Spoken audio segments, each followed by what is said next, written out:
Aquí Bienvenidos, estamos. amigas y amigos, a esta segunda parte del Kabum del viernes 27 de febrero, día en el que ya amanece expuesta al público Delcy Eloína Rodríguez con la pérdida de su poder de decisión sobre contratos petroleros ya firmados y quieren echarle el muerto a Maduro. Dicen, no, en los tiempos de Maduro, no, en sus propios tiempos. Ella fue la inventora de la distribución de pozos. Ella y Maduro, claro, la distribución de pozos entre amigos, entre cuotas de poder de los generales, cuotas de poder de los empresarios, cuotas de poder en los que se incluía, por ejemplo, el ex presidente español José Luis Rodríguez Zapatero. Todo eso, amigas y amigos, se le revierte, chinos, rusos, para afuera, oigan, y otra serie de negocios y contratos que tenían que ver con el defalco a través de contrabando de petróleo sancionado y la venta a precio de gallina flaca a destilerías o refinerías en China y la monetización de esos buques fantasmas ordenados y coordinados por Delcy Eloína, ya no le va a llegar la plata. Pero mire, así como hubo la renuncia de Tarek William Saab, la renuncia del Ruiz del Carrizo ese que es defensor, que tipo tan gris y mala vaina, mala gente, digo yo, ¿no?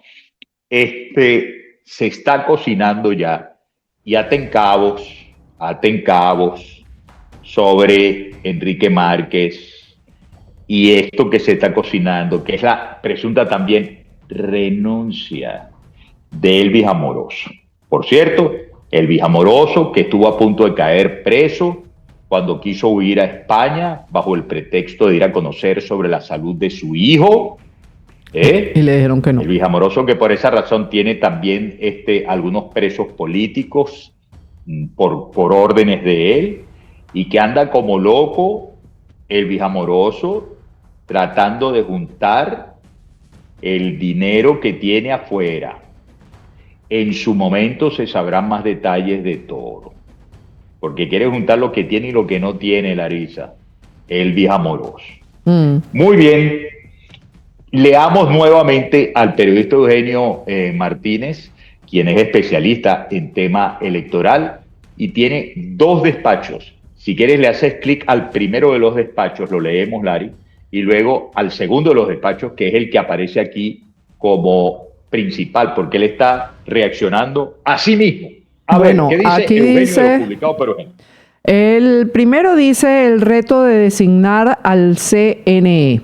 A partir de 1999, Venezuela ha tenido 9 directivas diferentes del CNE.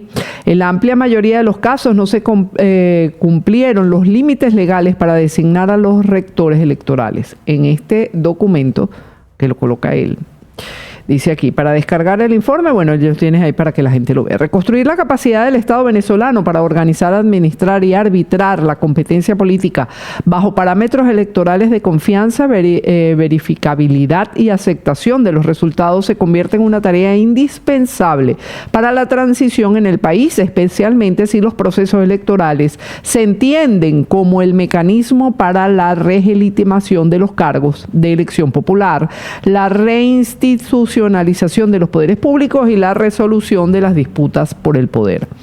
Después de la elección presidencial del 28 de julio del 2024, las elecciones municipales y regionales y los comicios parlamentarios del 2025, la credibilidad, autonomía y neutralidad de la directiva del Consejo Nacional Electoral quedó severamente erosionada, lo que impide que futuras elecciones funcionen con un mecanismo legítimo para resolver conflictos de poder en medio del proceso de transición política. No obstante, el deterioro de las garantías y condiciones electorales no es atribuible exclusivamente a los actuales rectores del organismo comicial. El menoscabo en las condiciones del ciclo electoral venezolano ha sido un proceso sostenido durante las últimas 2 décadas. La actuación de las diferentes directivas que a partir de 1999 han procedido al organismo electoral generalmente han estado impactadas por las decisiones e intromisión de otros poderes.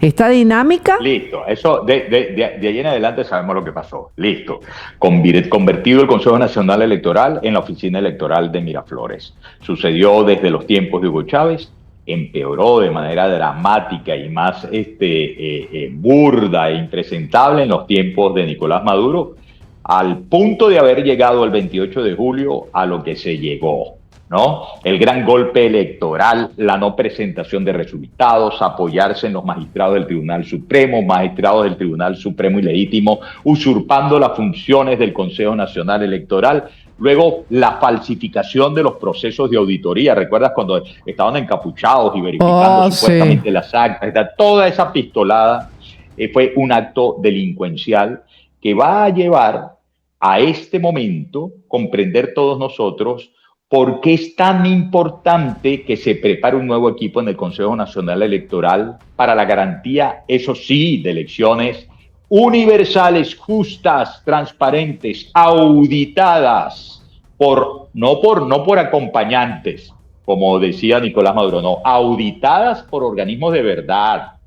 Porque aún con acompañantes, recuerden lo que fue el informe del Centro Carter, recuerden lo que fue el informe de la Unión Europea, los que vinieron el 28 de julio, limitados y no limitados, dijeron lo que dijeron, dijeron lo que dijeron, que había ganado Edmundo González Urrutia, que se había robado la elección Nicolás Maduro. Ahora, ¿qué es lo que dice Eugenio Martínez sobre el chau Elvis Amoroso? Bueno, dice, la supuesta, y pone entre paréntesis, próxima renuncia del presidente del CNE, Elvis Amoroso, no es suficiente para hablar de la reinstitucionalización del CNE. En caso de renunciar, su rol de rector principal será asumido por Leonel Párica, rector suplente desde el 2021, o Gustavo Vizcaíno, ex Saime. Claro, si es que se siguiera ese orden de las cosas. Pero ustedes saben que nada está bajo orden constitucional. Todo está en Venezuela, a cargo del equipo, como lo dijo el 3 de enero en horas de la tarde el presidente Donald Trump, que le flanqueaba en ese día, en cuya madrugada se produjo la resolución absoluta. Y cuando se habla de resolución absoluta, es lo planificado de hace rato, resolución absoluta. Y para una resolución de estos problemas del Consejo Nacional Electoral, basta que le den la orden a Delcy Rodríguez. Claro.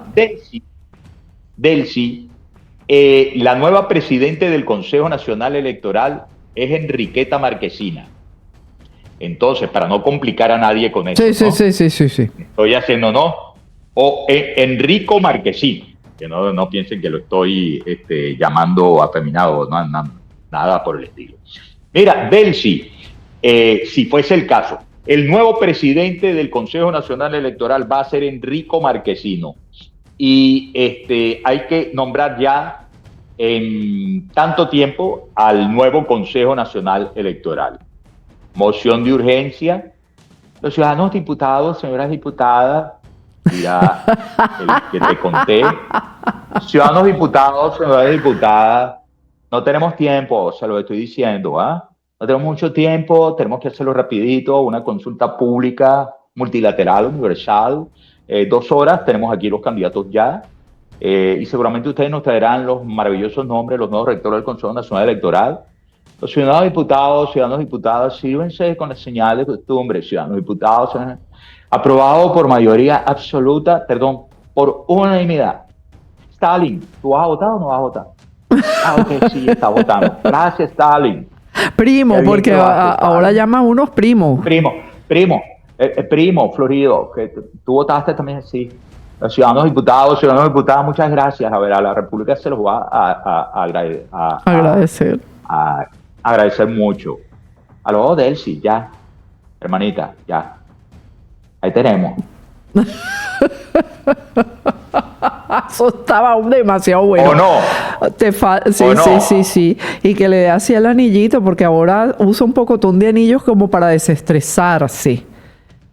Ay, estoy muy estresado y uso los anillos estos antiestrés.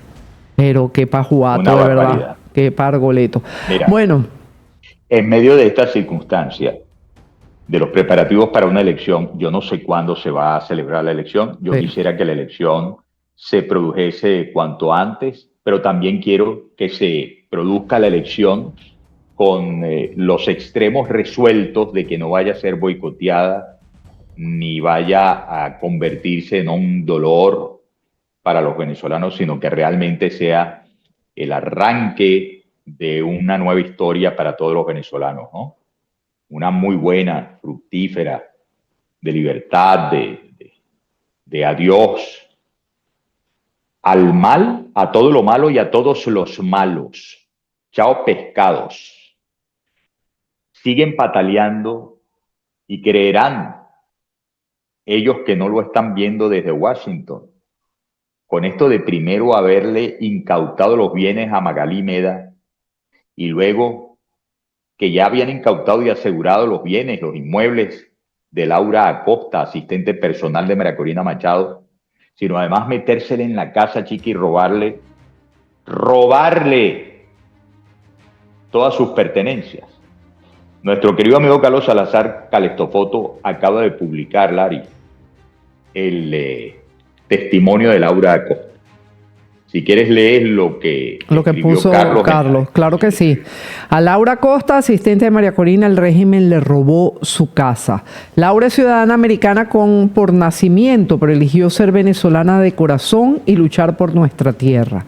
Hoy intentan quebrarla quitándole su patrimonio, pero su compromiso sigue intacto. Y ahí está el entrecomillado de lo que ella dijo: mi exigencia es legítima y fundamental, respeto, justicia y que el mundo vea lo que está pasando. Y vamos a escuchar el testimonio de Laura. Hola, soy Laura Acosta y hoy les hablo desde el exilio. Tuve que huir con un bolso de Venezuela, pero toda mi vida, mis recuerdos se quedaron en mi casa. Desde el 24 de marzo de 2025, el régimen venezolano se apropió de nuestra casa en Caracas y la declaró asegurada. Pero ayer, 25 de febrero, fueron más lejos. Sacaron todas mis pertenencias, se robaron mi casa y lo hicieron como represalia política por mi trabajo y por acompañar desde hace años la lucha por una Venezuela libre. Desde 2004 he sido la asistente personal de María Corina Machado y también soy parte de Vente Venezuela. Pero para el régimen yo soy una terrorista y la verdad es otra.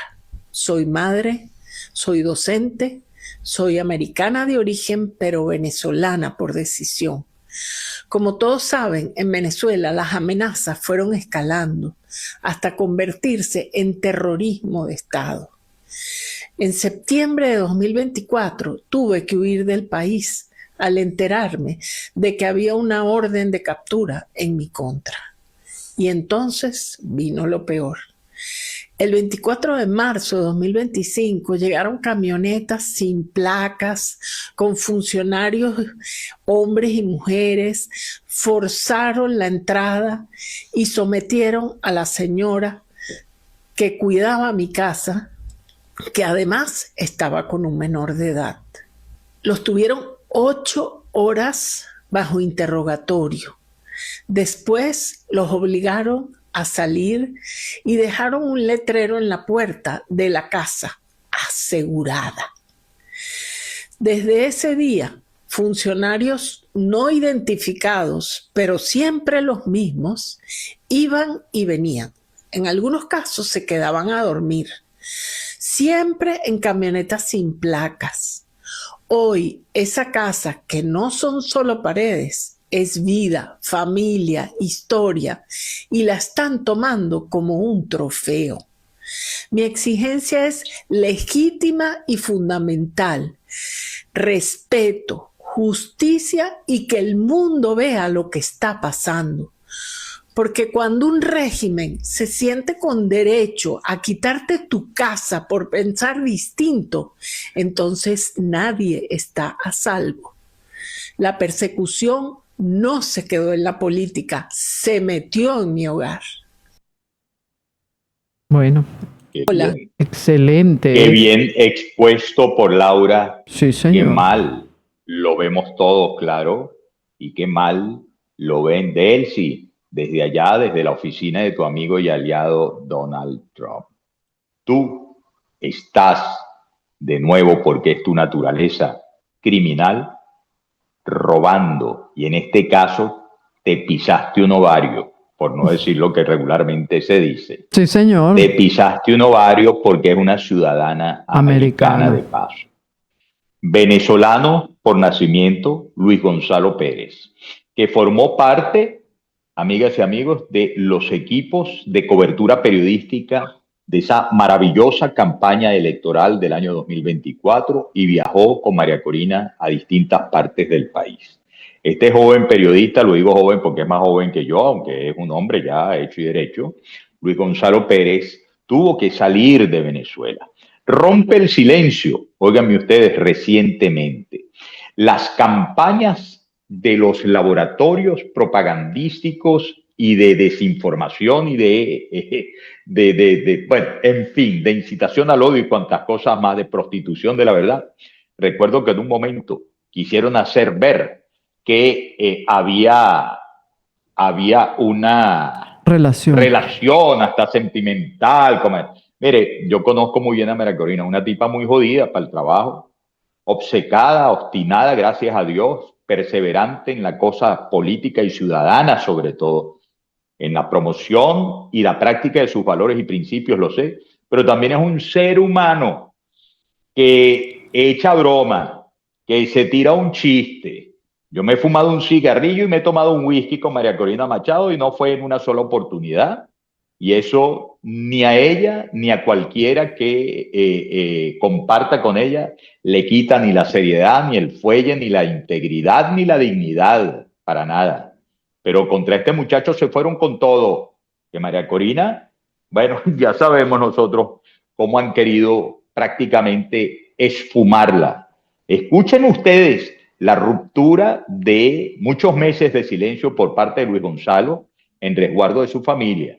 Adelante. Detuvieron a 4 personas de mi círculo familiar por presionarme a dejar de informar, por presionarme a dejar de cumplir mi labor periodística. Hoy he decidido romper el silencio que mantuve durante meses por cuidar a mi familia. Y hoy he decidido romper las cadenas de la autocensura por el temor de que vuelvan a cometer lo que les contaré a continuación. El pasado 5 de diciembre, hace casi 3 meses, fui objeto del mayor ataque de la dictadura de Venezuela a mi persona y mi familia. Aún sabiendo que yo me encuentro en el exilio, luego de las elecciones del 28 de julio del 2024. Ese lunes 5 de diciembre a las 6:30 de la mañana hora Venezuela, recibí un mensaje de que se estaba realizando un operativo policial del CICPC en 2 estados distintos, a la misma hora y a diferentes miembros de mi familia. Uno en el estado Guárico, precisamente en Valle de la Pascua, y otro en Caracas, en la casa de mi padre, municipio Sucre, parroquia Petare. En el estado Guárico, sin orden de allanamiento, sin orden de captura y tampoco ninguna citación del Ministerio Público, mis 2 suegros fueron sacados de su hogar. Minutos más tarde, mi cuñado, hermano de mi pareja, el mismo organismo policial lo buscó a su lugar de trabajo. En cuestión de minutos, ya tenía a 3 familiares bajo detención arbitraria. De inmediato logré hablar con mis padres, quienes se encontraban en Caracas, en Petare, la casa de mi padre, y convencerlos de que salieran de la misma por temor a que hicieran lo mismo con ellos. En efecto, mis padres salieron de la casa y 30 minutos después, el CICPC llegó a la vivienda derrumbando las puertas y rejas, sin orden de allanamiento, sin orden de captura y ninguna citación del Ministerio Público. Alrededor de 10 funcionarios lograron ingresar a la casa y quien se encontraba era un tío, quien se sorprende ya con los funcionarios dentro del hogar. Lo apuntaron con fusiles y le hicieron observar cómo derrumbaban las puertas de cada cuarto buscando a mi padre y a mi madre. Los mismos funcionarios robaron objetos de valor de la casa. Se llevaron detenido arbitrariamente a mi tío sin ninguna orden a destino incierto. A las 7:30 de la mañana de aquel 5 de diciembre, ya tenía a 4 familiares en detención arbitraria y desaparición forzosa. A mis suegros y cuñados en Guárico los trasladaron desde Valle de la Pascua a San Juan de los Morros, en donde se les realizó un interrogatorio extenso para que dieran la ubicación en la cual yo me encontraba en el exilio. Les tomaron las huellas digitales, fotografías, como amenaza judicial si no daban mi ubicación.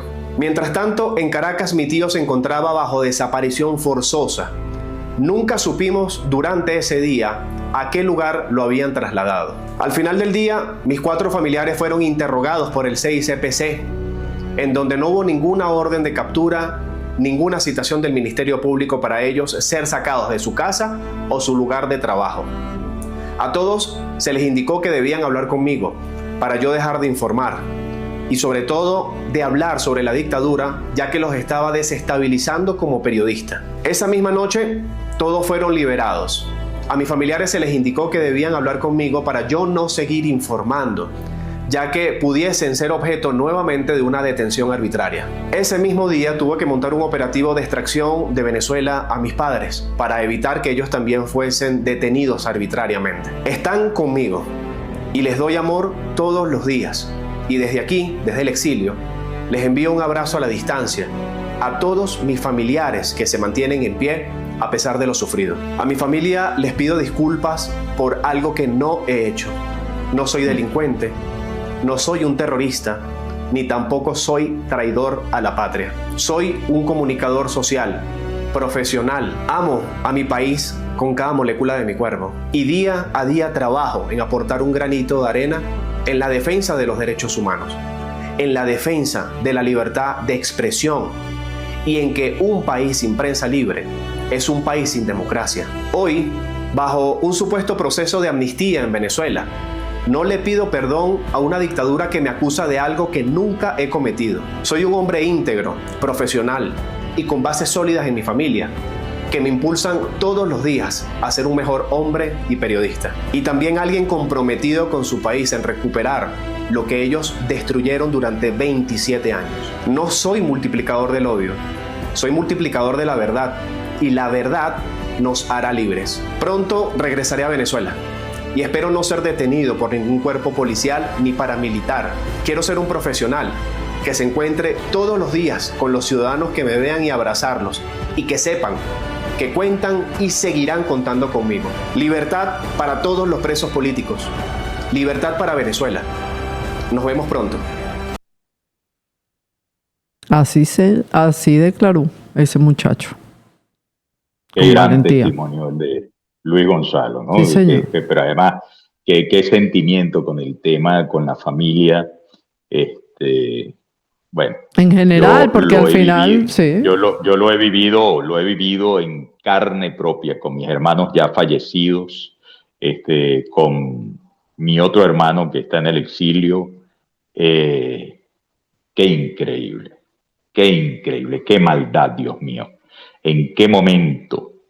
Nunca nos merecíamos nosotros una cosa así. Qué talante criminal tan terrible. No sabíamos que había pasado por eso Luis Gonzalo. Le enviamos un fuerte abrazo y solidaridad para con toda su familia. Ayer tuve oportunidad de conversar, no lo había hecho. Imagínate, no he podido conversar todavía con Tarazona. Me he chateado con él, con Javier Tarazona, que como tú sabes, Larisa, es mi hermano de luchas desde hace mucho tiempo, años, ¿no? Sí. Y yo antes de salir definitivamente, lo he contado en varias oportunidades, en el año 2021 desde Venezuela, ese desarraigo tan doloroso que yo todavía lo recuerdo esos momentos y se me quiebra el alma, pero siempre me reunía, no voy a decir dónde, ni en casa de quién, obviamente, por su seguridad, pero siempre me reunía para conversar de política y además buen asador con mi querido Henry Alviares. Y ayer, después de mucho, porque supe que estaba en el trámite de regresar a su casa, su madre está enferma y él ha tenido que atender a su madre, pero por fin intercambiamos algunas comunicaciones y el tema del presidio político. No, es una cosa terrible. Por cierto que sobre ese tema, digamos, está dando una rueda de prensa Enrique Márquez en este instante y ya han ido sacando algunos extractos y entre eso él dice que fue detenido por el SEBIN en un operativo que duró una semana de interrogatorios. Primero el DIGESIN y luego el helicoide y estuvo esposado como el peor de los delincuentes. Se metieron en mi casa con mis llaves, dice Enrique Márquez en una de sus declaraciones. En una rueda de prensa que está dando en este instante, según veo, y ya por las redes sociales se destacan algunos de los contenidos de lo que ha dicho en su rueda de prensa. Muy bien, amigas y amigos, yo voy a hacer una pausa con Larisa leyendo sus comentarios. Por favor, dejas de grabar. Nos vemos a la 1 en la entrevista. Larisa con Miguelito, la entrevista a través de EBTV, el canal de YouTube de EBTV, el canal de la Libertad. Aquí en Miguel Contigo, esta tarde, Larisa y Miguelito, muchas gracias por haber estado con nosotros. Dios me los bendiga. Y caminando, caminando, hasta la próxima. Fernando, me dejó muy mal la cosa y me imagino los pormenores que debe estar detallando de su propia situación Enrique Márquez. Muy bien, amigas y amigos. Lari, toma control.